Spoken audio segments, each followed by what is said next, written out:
What's up, everybody? Keith Mitchell, editor-in-chief of the Outerhaven Productions here yet again. It is Monday, July 15th, 2019, and I actually came across an article over the weekend, and I wanted to talk about it, but between taking care of the kids and hanging out with the family and doing everything other than what I wanted to do, I didn't get a chance to make this video. Now, I told you guys I was going to make a video once a week, sometimes two, but I am fully committed to producing more videos here for the Outerhaven Productions and expressing my thoughts, because I find it a lot easier to get across my point and my opinions and my thoughts and everything else that's going on in this crazy mind of mine via video and audio, instead of putting that on a WordPress and other articles and then changing them, then going back and changing them and going back. So this way I'm committed. I think about what I'm saying, and it's a one and done deal unless I go back and re-edit. That said, VG247.com, a really nice organization, cool people over there, they put out an article that states, game developers, it's time to stop listening to the fans. Now, you guys can read that. I'll put a description in the video or to the article below, but I'm pretty sure you can find it if you Google it.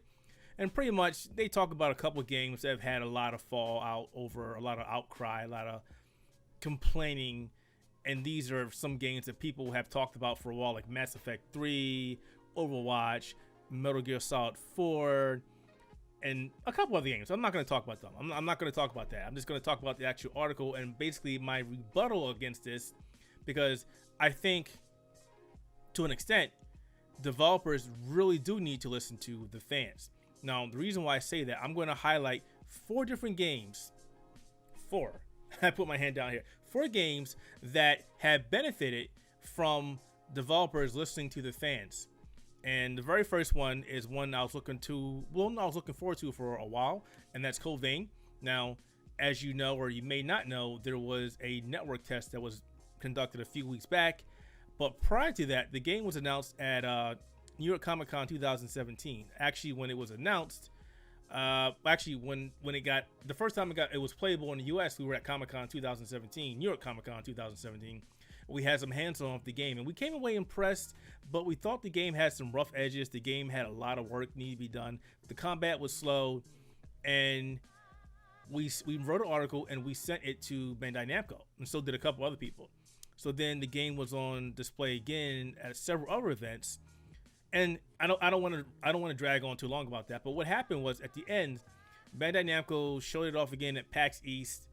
I want to say it was 2018, and then there were more people saying, "Hey, this needs to get fixed. This could be better. This could be better optimization, etc., etc." So Bandai Namco shelved the game for a while. They worked on it in the background. They didn't tell anybody what was happening, but they reached out to a lot of prominent Dark Souls, Bloodborne streamers and YouTubers, and when they came out with the network tests a couple weeks ago, the game was vastly better. In fact, Will here from the Outerhaven wrote an article about what he liked about it, his experience with the beta. Definitely check that out. I'm not still really on board with it. I'm more of a Dark Souls fan, more of a From Software house person, but I appreciate what Bandai Namco did and going back and reworking things and making the game better for those who were looking forward to that game. So that's just one example of developers going and listening to the fans, and it made the game better. Another example was Bloodstained. I backed this game, and I had no faith. I literally had no faith after being bitten by my number 9, which some of you people may have heard me complain about before, because I helped back quite a bit of money with that game, and I'm still pissed off about that game. And at that time, when it came out, I had looked at the campaign for Bloodstained, and I was like, all right, I'm a big Castlevania fan. I love Castlevania. Played it when I was younger than NES. So I gave them some money, and I got a playable demo, and I was like, this demo could be a lot better. And then I played it again at Comic-Con, and I played it again at PAX, and I played it again at another event, and it was not what I expected it to be. I wrote it off. Anytime somebody asked me about the game, I was like, this game is going to be terrible. I really don't care. Leave the game the hell alone, etc., etc. Well, that game also got delayed multiple times. And eventually, when the game did get released and I had access to the game, I was blown away. I was like, that game is easily one of my favorite Metroidvania games of 2019 and possibly of the decade. That's how much Iga and crew went back and worked on that game. They listened to the fans, listened to all the criticism, all the feedback on Twitter, on Reddit, and they turned the game around. The graphics, the gameplay, everything is just so good. Easily one of my favorite games of this generation. I'm loving it. I beat the game 3 times. I'm still waiting for that DLC to come out. I cannot wait. But again, it's another example of developers listening to the fans. Now, I totally get where VG 24/7 is coming from because, okay, there is a fine line there. There are a lot of people that call themselves fans or gurus or whatever you want to say, and they maybe reach too much. They say that you need to do this, you need to do this, you need to do this, and if you don't do this, this game's going to suck. If you don't do that, this game's going to be terrible. And I get those criticisms. I understand why some people may be deemed as, I don't want to say toxic, but just not good. Entitled is a better word. They seem entitled that if you don't listen to my recommendation, if you don't listen to what I'm telling you, this game is going to be terrible in the story, just do it. And I get that. And at the same time, you can have the most level-headed person giving you ideas and feedback, and it's a two-way street. Developers can go, yeah, I get that, that makes sense, we'll look at it. Or you could be a developer, you know what, we don't care, this is our envisioning of the game, this is what we're going to do, and at the end of the day, you're either going to play it or you don't play it. Now, again, like I said, it's a two-way street. You can follow the feedback, or you don't follow the feedback, or you follow the feedback and the game comes out and everybody's like, wow, what happened to this game? This game was great before you made these changes, now this game is terrible. Or you don't listen to the feedback and it comes out and everybody's like, wow, this game is not really optimized, this game is terrible, why didn't you listen to us, why didn't you put in the changes that we said you should put in? This would have made the game better. As a developer, as somebody working on a set game, I understand the frustration of catering to people versus not catering to people and trying to stay true to your visioning of the game. But as you've seen in the game industry, as you've seen with fans, we simply either give me what I want or I don't care. And it's gimme, and it's been like that for quite some time. There's just no pleasing anybody. So when VG 24/7 wrote this article, I was like, wow, this is really bad. This is really terrible. Why'd you write this? But as I read it and I thought about it, I was like, you know what? They do make sense. And there's some reaching in the article. I will definitely say that. I mean, there are some games in here that don't need to be on the list. Like, okay, Metal Gear Solid 4, they say, is the worst game in the series. Was a game for fans. It literally cannot be the worst game in the series because Metal Gear Solid 5 was released incomplete. By default, it is the worst game in this series. End of discussion. But, I mean, Metal Gear Solid 4 was alright. I enjoyed it, but I understand that back then they tried to cater to the fans and they tried to give everybody what they want, and in the end it didn't come out the way that maybe true fans of Metal Gear Solid appreciated or wanted. I enjoyed it.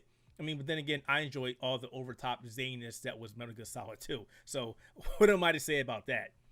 But in closing with that, I don't want to waste too much time because there's something else I really want to talk about here. I get it. It stinks being a developer. I mean, it's amazing being a developer because you get to make all these really cool games that we want to play. But at the same time, you're under a microscope. You're under so much scrutiny that it's like get it perfect or get it close to perfect or this game is terrible. Or you listen to the fans and it doesn't come out right, or you don't listen to the fans and they go, well, we told you to do this and you didn't do this, now the game is crap. I get it. I am not a developer, but I get it. I've been around long enough to see the trends, to see the stories, to see the frustration, to see the back and forth, to see a game. Other games, The Division, the first Division came out, it was okay.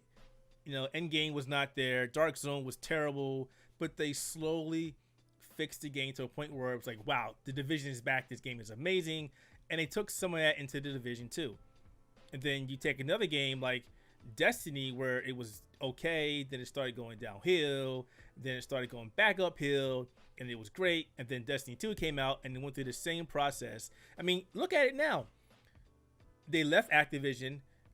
they started listening to the fans, and all the people that left, well, majority of people that left the Division Two, or sorry, the Division Two is in my mind. I don't know why. All the fans that left Destiny 2 are slowly coming back to the game, and they're introducing all these new expansions, and we're going back to the moon, and we're likely doing things that Bungie wanted to do in the first place, but Activision was like, no, you're going to do this, you're going to do this. Now Bungie is free to listen to some of the fans, not all the fans, but it's giving us a better game. You know, in the discussion, I would love to know what you think about this. Leave a comment in the video below. If you're listening to this on Audio Boom, or any of the podcasts, stop by outerhaven.net and leave a comment on the site, because I would love to know what you think about this.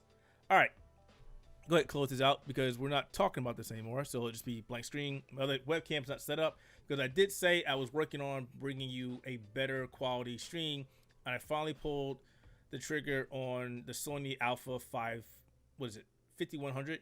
Wife's not happy that I spent the money on that camera, but I was able to get one for under $100, so that's under $500. Could you imagine if I got that camera under $100? That'd be amazing. But no, I was able to find it under $500, so that's being shipped. I'll have that hopefully by the end of this week, and I can have a better setup here. But what I want to talk about real quick is this beauty right here. It's called, wow, camera stay back there. It's called the MClassic, and I'm going to butcher the name of this company big time. Marseille. I'm pretty sure you'll see the video. They'll see the video and they'll correct me. So a couple days ago, about a week or so ago, they talked about a device that it's like having a new graphics card for consoles, like your Xbox, your PlayStation, your Switch, PlayStation 4, retro consoles, Wii U, whatever.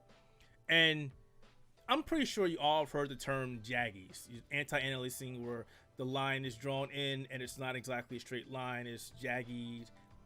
You know what I'm talking about. So this device, what this is supposed to do is, and you can see the number of things in the back it supports, what this device is supposed to do is eliminate them. So basically you plug this into your console, and they say it also works on PC.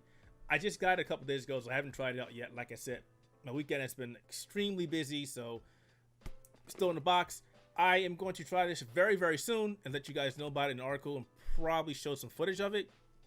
However, what this will do is it's supposed to eliminate the jaggies. So you hook it up to your console, and you can turn it on, you can turn it off, or you can just leave it there. So what I'm going to do to test it is get a game, remove all anti-aliasing on it, probably a PC game, and watch the jaggies, or an old retro game, and then I'm going to turn it on, and what it should do is it should remove the jaggies from the game.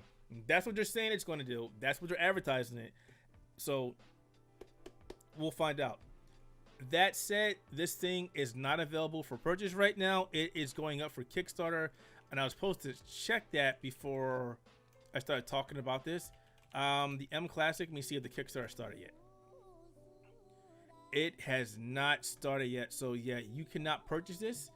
They have not stated as to when it will start. They just says coming soon, so I will be letting you guys know about this. Now, some of you may know about this device already. Some of you are actually using something very similar to this, and they're called the M cables. They were the expensive HDMI cables that basically stated that they would help do the same thing, remove jaggies, give you better performance if you use it on a console, or I don't know, whatever you use an HDMI cable for. I never bought into that. I thought they were too expensive, and I didn't think that it was a good idea. However, people love them. They preach them. You say they're the best thing ever. Here, I'll actually show you what this is right here. Here we go. Come on, stop it. The M cable. So, and if you go to the website, and I'll put the link in the description below, they talk about the MClassic right here. And as you can see, it says the Kickstarter is coming soon. You can register on the website to know when it's going on, but I will let you know how this device fares, and hopefully it fares pretty good, because these guys are depending on what I say and what other people are saying about it, and that's going to help the Kickstarter or not. It's a great idea. I'm more of a PC gamer, so I have the hardware to enable anti-aliasing reduction, or to get rid of those jaggies, so I'm not really sure how it's going to work out on a console, but you'll find out here in Outerhaven once I do. That said, thank you for watching this short segment. These don't have any names. They're just basically rants or thoughts or opinions of things that happen in the news, something I run across that is cool or interesting, and I want to talk about it. That's it. That's pretty much all these are. So if you like it, please leave a comment below. Please subscribe to the channel. Please give it a thumbs up or a thumbs down. I don't care which one you do. Just do something, interact with us. And if there's something you want me or the people here at the Outerhaven to talk about, let us know on our website. Let us know in the comments below. And as always, check out our podcast at theouterhaven.net. We got a great Nintendo one. We got a great video game one. We got something that covers comics, anime, manga, and we got one that covers wrestling too. Wrestling is fake. Don't kill me. That's it. Thank you for watching. Have a great day. Game on.